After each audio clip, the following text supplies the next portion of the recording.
Hello students, आज हम बात करेंगे numericals based on density and relative density. So first of all question number first is density of iron is 7.8 into 10 to the power 3 kg per cubic meter. What is its relative density? सबसे पहले density दिया हुआ है, density of iron, this rho represent density. Density of iron is 7.8 into 10 to the power 3 kg per cubic meter. RD की value find करना है। Okay, RD is not given, so formula for RD, density of object to density of water at 4 degree centigrade. यही formula होता है, density of object divided by density of water at 4 degree centigrade. क्योंकि 4 degree centigrade पे water का जो density होगा वो maximum होता है, तो फिर उसके रिस्पेक्ट में किसी ऑब्जेक्ट की डेंसिटी क्या है, वही आरडी होता है। ठीक है, now density of object is given 7.8 into 10 to the power 3 kg per cubic meter. Now density of water will be 1000 in SI system and 1 in CGS system. So 1000 से divide कर देंगे, kg per cubic meter, ये दोनों unit क्या होगा, cancel होगा। वैसे भी हमें पता है कि आरडी की कोई डेंसिटी कोई यूनिट नहीं होता। So from here RD equals, ये क्या होगा, ये कैंसिल हो जाएगा। Now we have 7.8, this is RD. Okay, relative density. तो इस तरीके से डेंसिटी पता हो तो हम उसको वाटर डेंसिटी ऑफ वाटर से इसको डिवाइड करके हम आरडी बता सकते हैं। Okay, next question number second,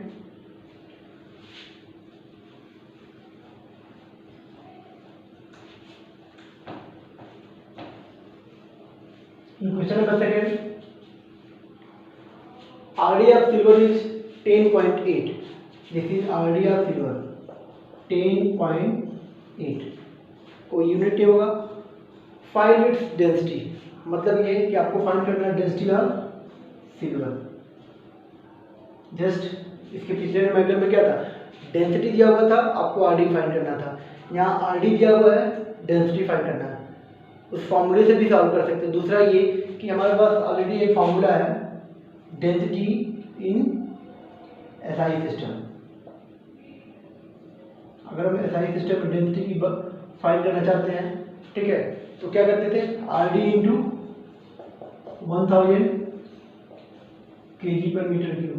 इसी तरीके से अगर हम डेंसिटी ऑफ सिल्वर फाइंड करना चाहते हैं सीजीएस सिस्टम, तो बस यहाँ पे आपको 1000 के जगह पे 1 ग्राम पर क्यूबिक सेंटीमीटर से मल्टीप्लाई करना होगा। ठीक है, यहाँ से क्या हो जाएगा, आरडी की वैल्यू दिया होगा 10.8 into 10 to the power 3 kg per cubic meter। तो इस तरीके से हम डेंसिटी ऑफ सिल्वर फाइंड कर सकते हैं। एक तो ये मेथड हो गया। दूसरा, अगर फॉर्मूले के थ्रू सॉल्व करना चाहते हैं तब क्या होगा, RD equals density of silver upon density of water at 4 degree centigrade. तो ये डेंसिटी ऑफ सिल्वर को फाइंड करना है, ये हमको पता है कि ये वैल्यू कितना है, 1000 kg पर क्यूबिक मीटर होगा। ठीक है, और आपको ये फाइंड करना है डेंसिटी ऑफ सिल्वर, और आरडी की वैल्यू ऑलरेडी गिवन है 10.8। तो यहीं से डेंसिटी ऑफ सिल्वर आपको फाइंड करना रहेगा। तो आप सॉल्व करोगे 10.8 into 10 to the power 3 kg पर क्यूबिक मीटर। इस तरीके से आपको या तो इस फॉर्मूले को तो सॉल्व करो, या ये फॉर्मूला भी इसी फॉर्मूले से आता है। ठीक है, तो या तो डायरेक्टली फॉर्मूला ऑफ आरडी से आप सॉल्व कर सकते हो। Okay, next question number third, ये तो हो गया जब डेंसिटी दिया रहा है या आरडी दिया रहा है तो कैसे फाइंड करते हैं। दूसरा ये कि अब किसी बॉडी का weight in air, weight in liquid दिया रहा है या वेट इन वाटर दिया रहा है, तो हमको आरडी कैसे फाइंड करना होगा। ओके,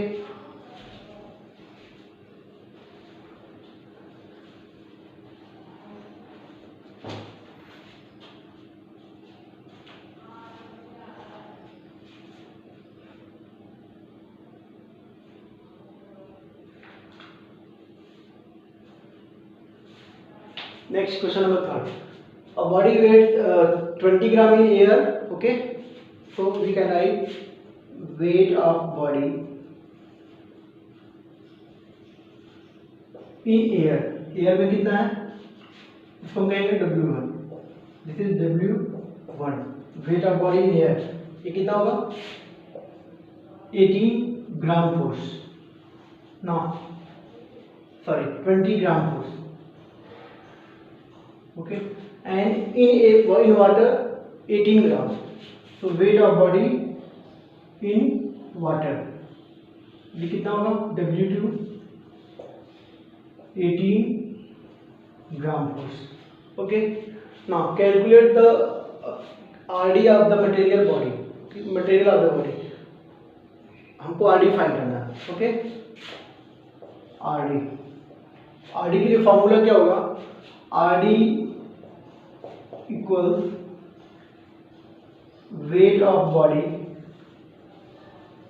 इन एयर, एयर में कितना है, ठीक है, divided by loss of weight in weight of body in water, water में बॉडी का जो लॉस हो रहा है वेट में वो कितना है, तो यहाँ लिखेंगे loss in weight, loss in weight of body in water, okay. ये कितना होगा, इसको weight of body in air means W1, so W1 upon weight of body in air W1 upon loss in weight, air में कितना है 20 है, water में कितना हो रहा है 18 हो जाए, इसका मतलब कितना लॉस हो रहा है 2 का लॉस हो रहा है, ठीक है. तो वो कैसे फाइंड हो रहा है W1 minus W2, this is RD. तो RD का एक फॉर्मूला ये भी है, जब बॉडी का वेट हमें एयर में पता हो या फिर उसके साथ लिक्विड में सॉरी वाटर में उसका डेंसिटी पता हो, वो वेट पता हो, ठीक है. तो यहाँ से क्या करेंगे, RD equals weight of body in air 20, तो यहाँ कितना हुआ 20 माइनस 18, ठीक है, W1 minus W2, then 20 minus 18, this is 20/2, 10, कितना होगा RD 10. So RD can be calculated using this formula, weight of body in air upon loss in weight, okay. Now next question,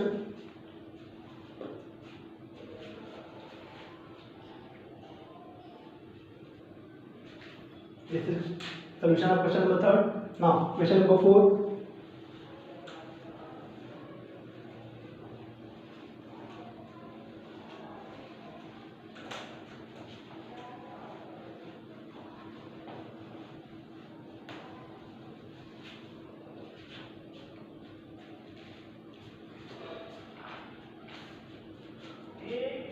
question number 4, a piece of stone of mass 15.1 gram is first immersed in a liquid. कोई stone है जिसका मास दिया हुआ है, उसको सबसे पहले हम एक लिक्विड में इमर्ज करने की कोशिश कर रहे हैं, and it weighs 10.9 gram, then on emerging the piece of stone in water it weighs 9.7 gram force. मतलब एक स्टोन है जिसका मास दिया हुआ, पहले उसको लिख लेंगे, मास ऑफ स्टोन 15.1 ग्राम. दूसरा ये लिक्विड में कितना है उसका weight, weight in liquid, weight of stone in liquid वो कितना है, वो हो जाएगा 10.9 ग्राम फोर्स, ओके. अब दूसरा ये वाटर में कितना है, वेट इन वाटर, उसी स्टोन का वाटर में वेट कितना है 9.7 ग्राम फोर्स, ठीक है. Calculate wait of stone, weight of piece of stone in air. सबसे पहले आपको यही पता करना है कि एयर में कितना होगा, क्योंकि अगर एयर में पता होगा तो फिर वाटर वाले के थ्रू हम उसका डेंसिटी फाइंड कर सकते हैं स्टोन का, ठीक है. तो सबसे पहले हम क्या करेंगे, इसका जो पार्ट ये होगा सबसे पहले सॉल्व करना होगा, weight of piece of stone in air, वो कितना होगा, एक्चुअली मास इज गिवन 15.1, तो फिर वेट कितना होगा m इंटू जी, तो फिर इसको हम अगर लिखें डायरेक्टली m इंटू जी, यहाँ से हो जाएगा 15.1 इंटू, अगर हम जी की वैल्यू पुट करेंगे तो फिर वो सीजीएस सिस्टम में हो जाएगा, ठीक है। या फिर अगर हम चाहें इसको ग्राम फोर्स में, ग्राम फोर्स भी एक ग्रेविटेशनल यूनिट है फोर्स का। 1 ग्राम फोर्स में अगर किसी ऑब्जेक्ट का मास अगर 1 ग्राम है, उसके ऊपर कोई due to force of gravity, अगर हम फोर्स बात करें ड्यू टू ग्रेविटी, तो वो कितना होगा, वो होगा 1 ग्राम फोर्स। तो मतलब उस बॉडी का वेट हो जाएगा 1 ग्राम फोर्स। तो इस कंडीशन में हम इसको डायरेक्टली लिखना चाहें तो 15.1, अगर मास कितना हुआ है 15.1 ग्राम है, तो हम इसको वेट को ग्राम फोर्स में लिखना चाहें तो 15.1 ग्राम फोर्स हो जाएगा। ये हो गया wait of stone in air. अब हमको स्टोन का जो वेट है एयर में वो पता है, लिक्विड में पता है, वाटर में पता है। तो सबसे पहला इसका जो थर्ड पार्ट है, ये पार्ट हो गया। इसका जो थर्ड पार्ट होगा आरडी ऑफ स्टोन सी, इसको हम फाइंड करना होगा सबसे पहले। RD of stone, RD of stone कैसे फाइंड होगा? इसके प्रीवियस क्वेश्चन में क्या था, weight of body in air upon weight of body loss in weight in liquid in water. Okay, तो आप लिख सकते हो weight of body in air, ठीक है। अब इसको आप W2 कर लो, इसको W3 कर लो, ये W1 हो जाएगा। ओके, W1 माइनस W2, ठीक है। Wait of body in air कितना होगा, ये हो जाएगा 15.1 ग्राम फोर्स। एयर में कितना है 15.1 ग्राम फोर्स माइनस ये W2 क्या है, ये इन water. Okay, wait of stone in water, तो वो कितना है 9.7 ग्राम फोर्स। अब इसको हम अगर माइनस करेंगे 15.1 gram force divided by 15.1 minus 9.7, ये हो जाएगा 5.4। This is 5.4 gram force. Gram force cancel हो जाएगा, तो हमारे पास क्या होगा RD equals, RD of stone equals क्या हो जाएगा 15.1 डिवाइडेड बाई 5.4, और ये कितना हो जाएगा, ये हो जाएगा 2.79, जिसको हम 2.8 लिख सकते हैं। ये हो जाएगा आरडी ऑफ स्टोन। अब हमारे पास स्टोन की आरडी पता है, मास पता है। अगर हमको वॉल्यूम फाइंड करना है in question number second, volume of piece of stone, तो वो कैसे फाइंड करना होगा, मास इज गिवन। अब आरडी पता है तो वहाँ से डेंसिटी फाइंड कर सकते हैं। डेंसिटी फाइंड होगा अगर हमारे पास होगा, तो इसका मतलब है कि मास होने की वजह से हम वॉल्यूम फाइंड कर सकते हैं, ठीक है। इसको देखते हैं पार्ट बी। हमारे पास क्या क्या है, आरडी ऑफ स्टोन वो कितना है 2.8। दूसरा ये हमारे पास मास दिया हुआ है, मास कितना 15.1 ग्राम। अब हम सबसे पहले क्या करें, क्यों ना हम स्टोन का डेंसिटी फाइंड कर लें। मास is given in CGS system, तो क्यों ना हम सीधे उसको सीजीएस सिस्टम में डेंसिटी फाइंड कर लें, ठीक है। तो मैंने इससे पहले फॉर्मूला बताया है rho of stone in CGS, ये क्या होगा आरडी इंटू 1 ग्राम पर क्यूबिक सेंटीमीटर, ठीक है। अब क्या होगा आरडी की वैल्यू 2.8 है 1 ग्राम पर सीसी, तो सीधे सीधे ये हो जाएगा 2.8 ग्राम पर सीसी। ये हो गया डेंसिटी फाइंड हो गया। अब हमारे पास मास है, रो है, अब हमको फाइंड करना है क्या volume. Since we have rho equals m by v, यहाँ से हमको अगर v फाइंड करना है तो क्या लगेगा रो m by रो। m की वैल्यू कितना है 15.1 ग्राम, और अगर बात करें रो की वैल्यू कितना है वो है 2.8 ग्राम पर सीसी। तो यही ग्राम कैंसिल हो जाएगा।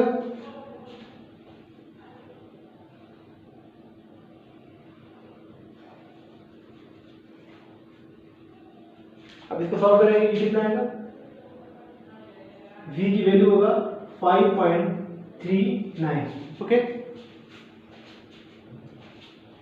इस v की वैल्यू होगा 5.39, जिसको हम दे सकते हैं 5.4 क्यूबिक सेंटीमीटर। तो ये हो जाएगा पार्ट 3। कुल मिला करके पार्ट फर्स्ट में क्या था, weight of stone in air find करना था, मास दिया हुआ था, ठीक है, 15.1, तो वो हो जाएगा 15.1 gram force weight of stone. अब हमको अगर आरडी फाइंड करना है तो wait of body in air upon weight of body in air minus weight of body in water find कर लिया। अब आरडी फाइंड हो गया तो आरडी से हम डेंसिटी फाइंड कर लिए। क्वेश्चन नंबर 2, आरडी दिया हुआ डेंसिटी फाइंड करना था, उसी कॉन्सेप्ट से डेंसिटी फाइंड हो गया। जब डेंसिटी फाइंड हो गया तो मास दिया हुआ है, डेंसिटी दिया हुआ है, मिल गया, तो फिर हम यहाँ से इजीली वॉल्यूम फाइंड कर सकते हैं। ओके, अब इसके बाद बचा part number 4।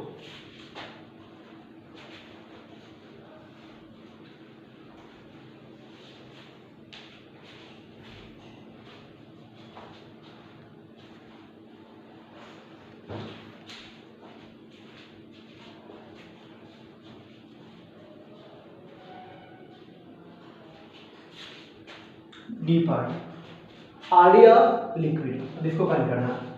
RD of liquid, अब लिक्विड का आरडी फाइंड करना होगा तो क्या करेंगे, फॉर्मूला होगा weight of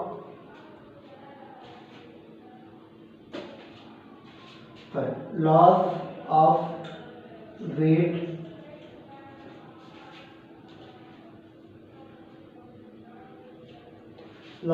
in liquid, okay, next loss of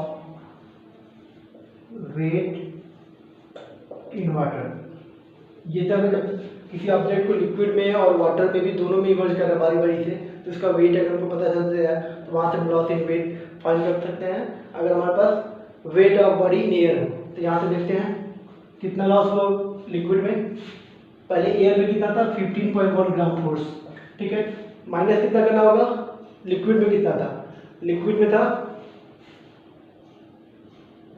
10.9, ये हो जाएगा 10.9 ग्राम फोर्स। ओके, इसी तरीके से loss of weight in water, तो पहले हमको एयर में लिखना होगा 15.1 माइनस वाटर में कितना था,